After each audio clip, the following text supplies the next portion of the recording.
पुन्हा सांगतो तुला ते पैसे उचल आणि गावचा रस्ता पकड. कुणाला सांगतोस हे पैशाचे विधास? अरे कुणाला सांगतोय? अरे तुझी औकात नाही आम्हाला विकत घ्यायची. अरे नाही माझ्या माय बाबाचे उपकार करण्याची तुझी लायकी आहे.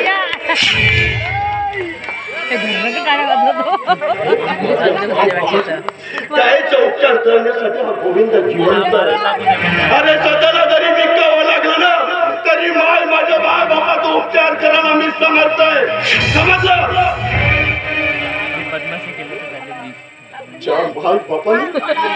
याला शिकवण्यासाठी नांगर वस्त्राची धुरा आपल्या कांद्यावर घेतली आणि कधी आम्ही उपाशी पोटी राहून आपल्या घरातला घास माईला तू न चालला. त्या बापानं काय काय नाही केलं तुझ्यासाठी, काय नाही केलं. अरे 5 एकराची जमीन विकून तुला शिकवलं, नोकरीला लावलं आणि तू मात्र काय दिलं तरी त्याला हाय अपेक्षा. अरे किती अपेक्षेने तुझ्याकडे बघत होते रे बाबा.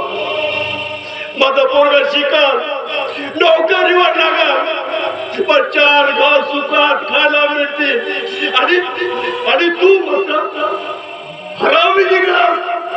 हा आणि माझ्या माय बाबाला अरे तुझ्यामुळे मी खावं लागलं, तुझ्यामुळे.